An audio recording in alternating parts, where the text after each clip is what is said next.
ഡോക്ടറെ, പല ബിസിനസ്മാൻമാർ അല്ലെങ്കിൽ പൊളിറ്റീഷ്യൻസ് വളരെ ഹാർഡ് വർക്കിങ്ങിലൂടെ ഒരുപാട് കാലത്തെ എഫേർട്ടായിട്ട് വളരെ ഉന്നതിയിലെത്തുന്നതാണ്.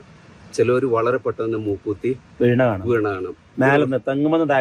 യെസ്, എന്താണ് അതിനെ കുറിച്ച് പറയുന്നത്? അതായത് നമ്മളിപ്പോ ഒരു സ്കൂളിലും പോയിട്ട് പഠിച്ചിട്ട് നമ്മളൊരു വിജയിക്കാൻ പ്ലാൻ ചെയ്ത് വിജയിച്ചവരല്ലല്ലോ. ഇത് പെട്ടെന്ന് അങ്ങോട്ട് ഇനോർഗാനിക് ആയിട്ട് ഗ്രോ ചെയ്യുക. രാഷ്ട്രീയത്തിലായാലും ബിസിനസ്സിലായാലും ഒക്കെ. ഞാൻ ബിസിനസിന്റെ എക്സാമ്പിൾ വെച്ച് പറഞ്ഞത്. അപ്പൊ നമ്മൾ പഠിക്കാത്തൊരു പാടാണ് ബേസിക്കലി സക്സസ് മാനേജ്മെന്റ് എന്ന സാധനം. അതായത് വിജയിച്ചാൽ എന്തൊക്കെയാണ് എൻ്റെ ഉത്തരം. സാധാരണക്കാരനും ജീവിതത്തിൽ നല്ല പൈസയും പദവിയും പ്രശസ്തിയും ഉള്ളവന്റെയും രണ്ടുപേരുടെയും ഉത്തരവാദിത്തങ്ങളും റോളുകളും എൻ്റയർലി ഡിഫറെന്റ് ആണ്. ഞാൻ ചെറിയ ചെറിയ എക്സാമ്പിൾസ് അല്ലെങ്കിൽ ഇത് വെച്ച് പറഞ്ഞു. ആദ്യമായിട്ട് നമുക്കിപ്പോൾ വലിയ പൈസ ഇല്ലാത്ത കാലത്ത് നമ്മൾ ചിലപ്പോൾ പള്ളിയിൽ പോയിണ്ടാവും, അമ്പലത്തിൽ പോയിണ്ടാവും, തെറ്റുകളൊന്നും ചെയ്യലുണ്ടാവില്ല, കള്ളുടിക്കലുണ്ടാവില്ല, പൊണ്ണൊടിക്കലുണ്ടാവില്ല, ഒന്നും ചെയ്യലുണ്ടാവില്ല. കുറെ അക്കൗണ്ടിൽ പൈസ ഒക്കെ വന്ന് സെറ്റായി 10 കോടി ബാലൻസ് വരുമ്പോൾ നമുക്ക് തോന്നും ലേശം